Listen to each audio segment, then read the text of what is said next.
Sudden గా వచ్చారు? ఏదైనా పని మీద వచ్చారా? వాళ్ళకి మనతో పనే ఉంటుంది. భానుని చూడ్డానికి వచ్చుంటారు. ఏం తీసుకుంటారు? కాఫీనా, టీనా? ఇప్పుడేమీ వద్దు. మా ఇంటికొచ్చిన గెస్ట్లకి ఏదీ పెట్టకుండా పంపించాం. ఏం తీసుకుంటారో చెప్పాల్సిందే. భానుకి బిస్కెట్ వేస్తున్నట్టుంది.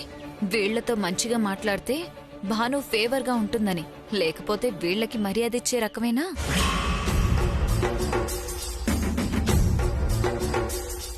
అవన్నీ తర్వాత తీసుకుంటాం. మేమిప్పుడు ఒక ముఖ్యమైన పని మీద వచ్చాం. చెప్పు కన్యాకుమారి, మీకెప్పుడు ఏ అవసరం వచ్చినా చేయడానికి మేమంతా సిద్ధంగా ఉన్నాం. ఏం పనది?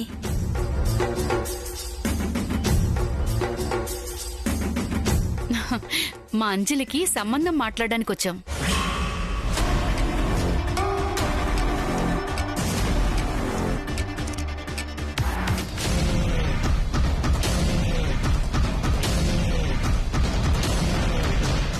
సంబంధం మాట్లాడ్డానికా? మా ఇంట్లో ఎవరున్నారు? అదే మన చిత్ర వాళ్ళ అన్నయ్య బద్రి ఉన్నాడు కదా.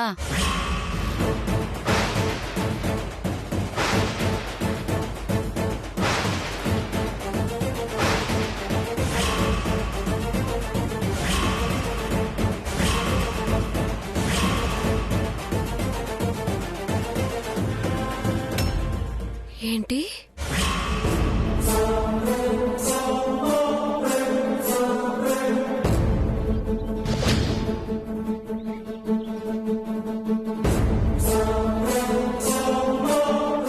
బద్రి, ఇట్రా.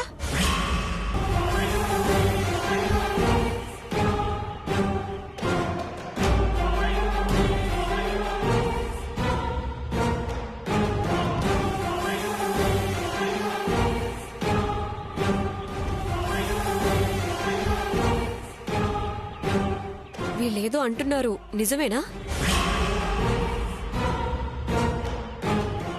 ఏమంటున్నారు? వీళ్ళు నీతో సంబంధం మాట్లాడాలంటున్నారేంటి?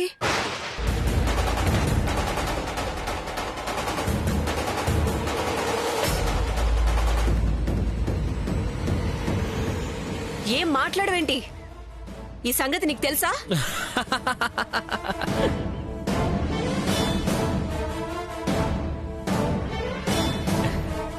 ఏంటంటీ మీరేం చెప్పారు? వీళ్ళేం అర్థం చేసుకున్నారు? సంబంధం మాట్లాడడానికి వచ్చానని చెప్పారా? అరే భలేవారే. అదే మీరు ఆగండి, నేను చెప్తా. నాతో సంబంధం మాట్లాడడానికి కాదు, సంబంధం గురించి నాతో మాట్లాడడానికి వచ్చారు.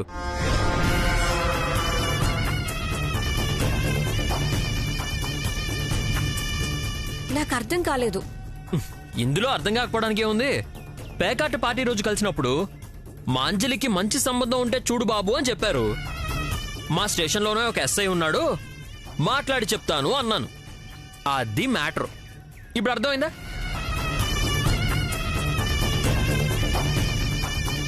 వీళ్ళు అలా వచ్చినట్టు లేదే. నీకే సంబంధం మాట్లాడడానికి వచ్చినట్టు మాట్లాడింది.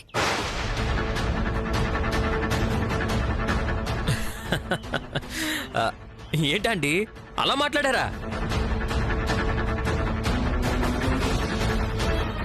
అదే మా అంజలికి మంచి సంబంధం చూడమని నేనే చెప్పాను. అదే రెండో పెళ్లి వాడైనా పర్వాలేదు, మొదటి భార్య ఒప్పుకుంటే.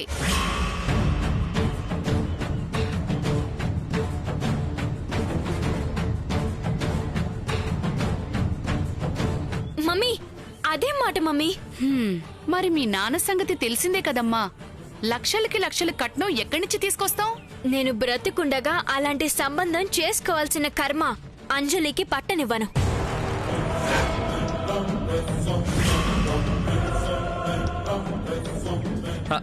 మీరేం వరి అవ్వకండి ఆంటీ, మీ అమ్మాయికి మంచి సంబంధం నేనే చూస్తాను.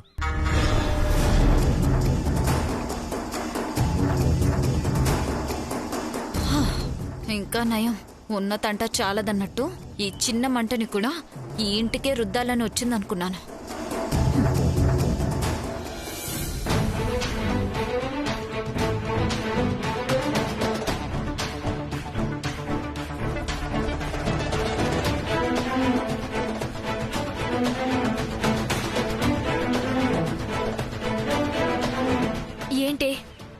జరుగుతుంది?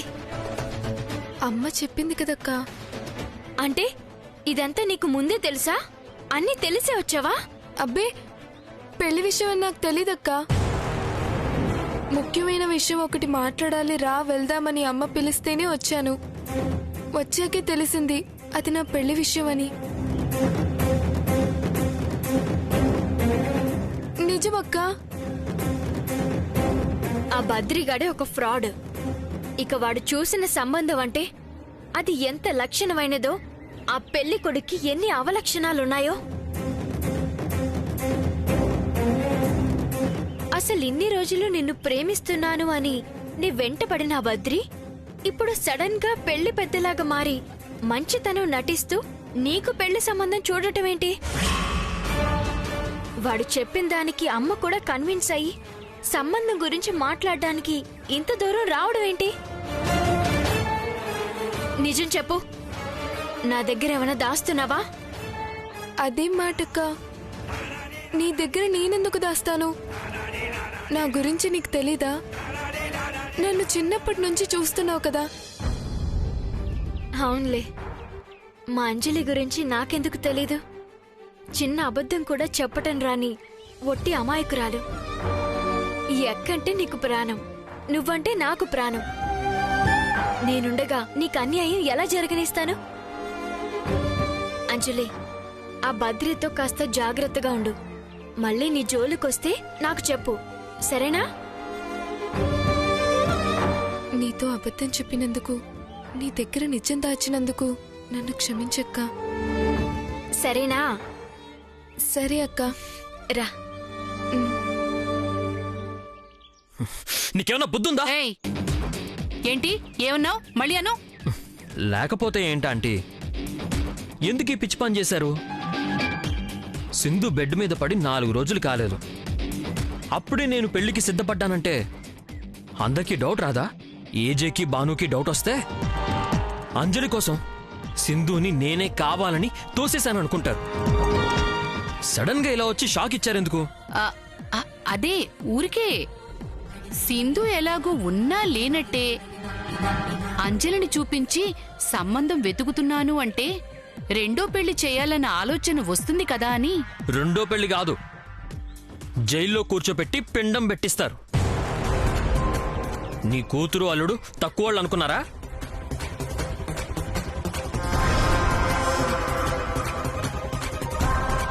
చేసుకుంటాను ఆంటీ, అంజలిని చేసుకోవాలనే తపస్సు చేస్తున్నాను. కనీసం అప్పుడప్పుడు మమ్మల్ని మాట్లాడుకునివ్వండి ఆంటీ. మమ్మీ, వెళ్దామా? మీకోసం అక్కడ కాఫీలు టిఫిన్లు తీసుకొచ్చింది చిత్ర. వెళ్ళండి మమ్మీ. ఆ, అలాగే అలాగే. నువ్వు మాత్రం మంచి సంబంధం చూడు బాబు, మర్చిపోకు. ఆ? అంజలి పద.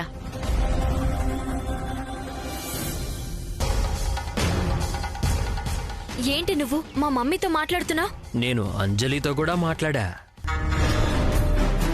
మీ మమ్మీ ముందే. ఎంత ధైర్యం! నాతోనే చెప్తున్నావా? మీ మమ్మీ నన్నే సంబంధాలు చూడమంటుంది. నువ్వే చెప్పు, బద్రి ఉన్నాడు కదమ్మా, వాడికిచ్చి పెళ్లి చేయొచ్చు కదమ్మా, అంజలిని పువ్వుల్లో పెట్టి చూసుకుంటాడని చెప్పొచ్చు కదా.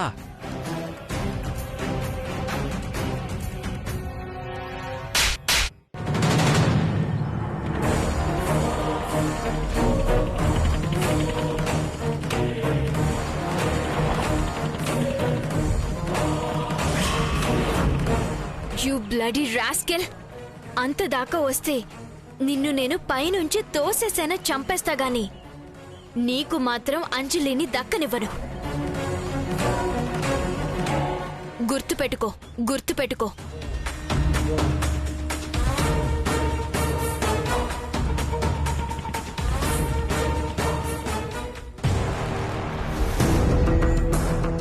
ఎందుకు కొట్టుంటుంది? వాడేం తప్పు చేసుంటాడు? ఎందుకంత కోపం వచ్చి ఉంటుంది?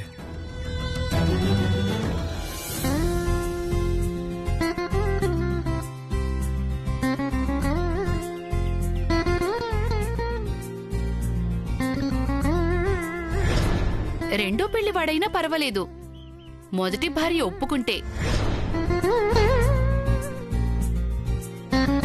మీ మమ్మీ నన్నే సంబంధాలు చూడమంటుంది.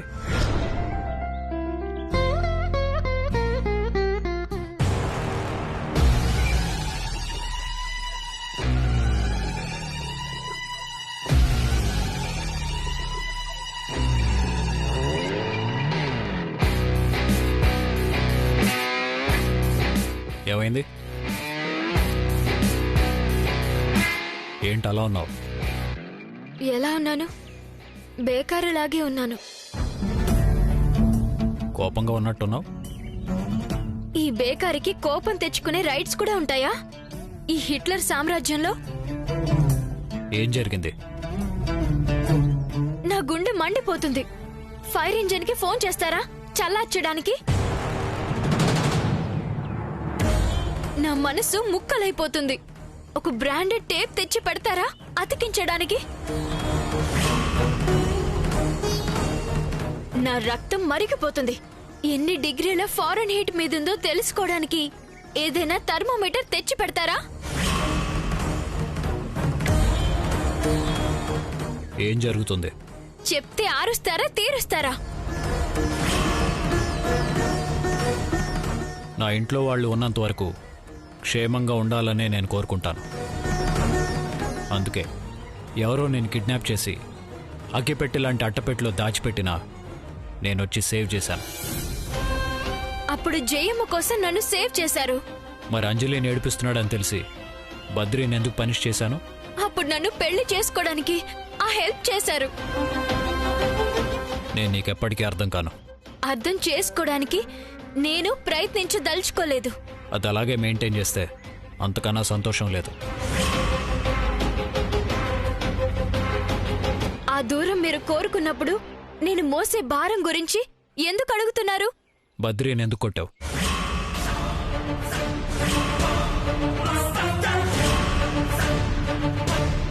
ఏం చేశాడని కొట్టావు? అందుకు నాకు శిక్ష వేస్తారా? రాత్రంతా సెక్యూరిటీ లాగా డ్యూటీ చేయమంటారా? లేదంటే మీ ఇంటి వాషింగ్ మిషన్లు, వాక్యూమ్ క్లీనర్లు, గ్రైండర్లు చేసే పనులన్నీ చేయమంటారా?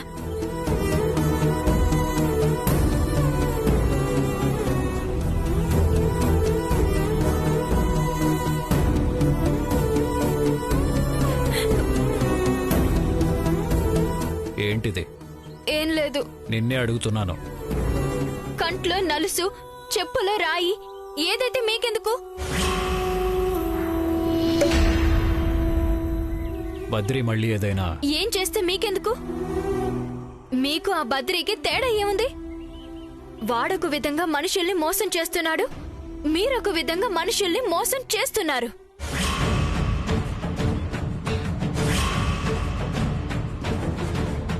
ఏమన్నావు? వాడిని అడ్డం పెట్టుకునే కదా మీరు నన్ను పెళ్లి కొప్పించాలని చూశారు. మీ స్వార్థం కోసం నాకు మంచి చేసినట్టు నటించారు. వాడు మీకన్నా గొప్పవాడు, కనీసం నటించడం లేదు. నేను బద్రీ ఒకటేనా?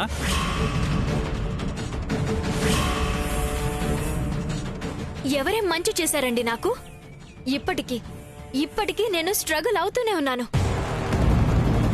నా లైఫ్ ఏంటో నాకే అర్థం కావడం లేదు. నీకేదైనా హెల్ప్ కావాలంటే వద్దు. ఇప్పటి వరకు చేసిన హెల్ప్ చాలు. ఆ ఒక్క హెల్ప్ చేసినందుకే నేను ఇక్కడికొచ్చి పడ్డాను. రోబోలా ఏ ఫీలింగ్స్ లేకుండా బ్రతుకుతున్నాను. పని మనిషిలా మారిపోయాను. మీ ఇంటి కాపలాదారునయ్యాను. బ్రెయిన్లెస్ బేకారనయ్యాను. ఇంకేం కావాలి నేను?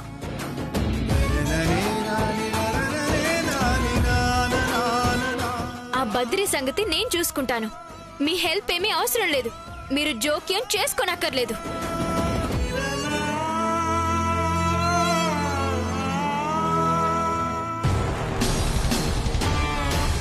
ఎప్పుడూ ఏది పట్టనట్టు లోడలోడ వాగే ఈ భాను ఇవాళ ఎందుకు ఇలా మాట్లాడుతుంది? దేని గురించి భయపడుతుంది? దేని గురించి బాధపడుతుంది? ఆ బద్రీ మళ్ళీ ఏదో చేస్తున్నాడు. ఏంటది?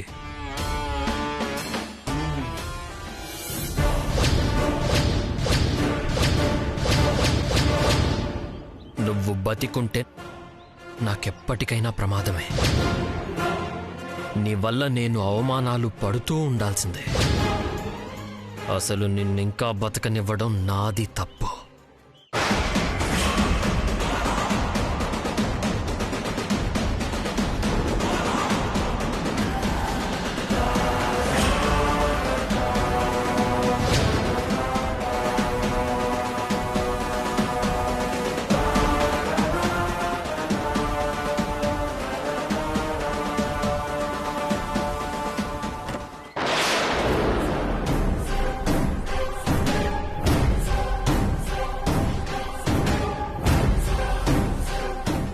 నువ్వు ఎక్కడేం చేస్తున్నావు? ఆ, ఆ, ఏం చేస్తాను? నా సింధు ఎప్పుడెప్పుడు మామూలు మనిషి అవుతుందా అని ఎదురు చూస్తున్నాను. కండిషన్ ఎలా ఉంది డాక్టర్? ఆ రోజు ఎలా ఉందో ఇప్పుడు అలాగే ఉంది. ఫిజియోథెరపీ, షాక్ ట్రీట్మెంట్ కూడా స్టార్ట్ చేశాం. నిదానంగా రికవరీ అవుతుందని ఎక్స్పెక్ట్ చేశాం. ఏ ట్రీట్మెంట్ అయినా చేయండి, ఖర్చు గురించి ఆలోచించొద్దు. అంతా నేను చూసుకుంటాను. షూర్. మా సాయశక్తిలో మేము ప్రయత్నం చేస్తున్నాం. డాక్టర్, ఇంకో విషయం. ఇక నుంచి సింధుని చూడటానికి ఎవరొచ్చినా వాళ్ళ మీద ఒక కన్నేసి ఉంచండి. షూర్. ఇక నుంచి ఎవరొచ్చినా విజిటర్స్ బుక్లో ఎంట్రీ చేసిన తర్వాతే చూడడానికి పర్మిషన్ ఇస్తాం.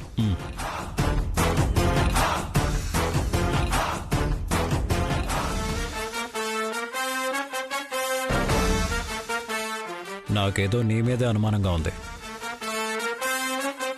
సింధు పొరపాటున పైనుంచి పడిందా?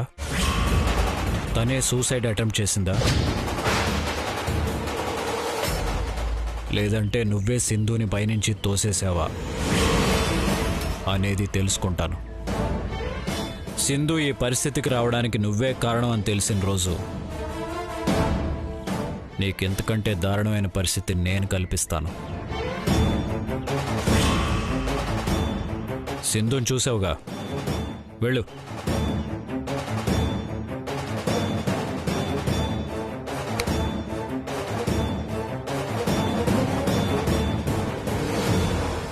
భానుతో గొడవ పట్టం చూశాను.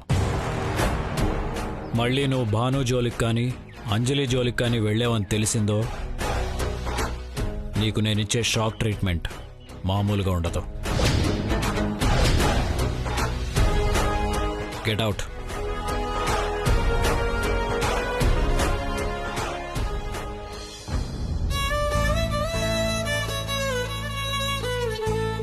నీకు నేనున్నానమ్మా.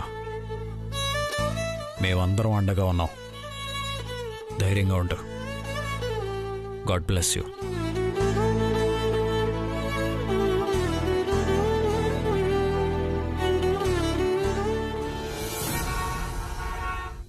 ఏంటక్క నువ్వనేది? నిన్ను చూస్తే జాలేస్తుంది. జాలేసేంత దుస్థితిలో నేనే ఉన్నాను. నీకే లోటు లేదంటావా? నాకేం తక్కువక్క? నాకు నా భర్తున్నాడు, మాయకి తన భర్తున్నాడు, నీకు ఉన్నాడు. ఫోన్లో వినపడతాడు, వీడియో కాల్లో కనపడతాడు. చుక్కల్లాగానో చంద్రుళ్లాగానో ఉన్నాడనుకోవాలి. అతనిక్కడికి రాడు, నువ్వక్కడికి వెళ్ళలేవు. నిజమే అక్క. భర్తకు దూరంగా ఉండటం అంటే ఎంత నరకమో నాకు తెలుసు. మా పెళ్ళ ఎంతకాలం అయిందని బిజినెస్ పేరుతో ఏ రెస్టారెంట్ ఏ ఊళ్ళో ఓపెన్ అయినా మా ఆయన్నే పంపిస్తూ ఉన్నాడు ఆ ఏజే. ఈసారి మరీ సౌదీకి పంపించారు కదా. సౌదీకి ఆడవాళ్లు వెళ్ళకూడదన్న రూల్ ఏమైనా ఉందా? అదేమీ లేదే. అప్పుడు నువ్వు మీ ఆయన దగ్గరికి వెళ్ళొచ్చు కదా. నేనా? నువ్వే. సౌదీకి ఆడవాళ్లు వెళ్ళకూడదన్న రూల్ ఏమైనా ఉందా? లేదనుకో. నువ్వు 4 కిలోమీటర్ల దూరంలో ఉన్న షాపింగ్ మాల్కి మీ ఆయన్ని తీసుకెళ్లడానికి ఇన్ని రోజులు పట్టింది. ఆ మాత్రానికి పొంగిపోయావు. అల్ప సంతోషివి నువ్వు. ఈ సంతోషాన్ని శాశ్వతం చేసుకో. ఎలా? ఎలాగంటే నువ్వు సౌదీకెళ్ళు. ఎవరు పంపిస్తారు? భాను పంపిస్తుంది. భానుమత? అవును. ఇప్పుడు భానుమతి చేతిలో పవర్ ఉంది. మీరు సంతోషంగా ఉండే పని చేస్తే ఏజే అభ్యంతరం చెప్పడు. కాబట్టి భానుని కాస్త పొగిడితే చాలు, తప్పకుండా ఒప్పుకుంటుంది. కాబట్టి నిన్ను మీ ఆయన్ని సౌదీకి పంపించమని అడుగు. అడిగితే ఒప్పుకుంటుందా? నువ్వేమైనా గొంతమ్మ కోరిక కోరుతున్నావా? భానుని కాస్త పొగిడితే చాలు, తప్పకుండా ఒప్పుకుంటుంది.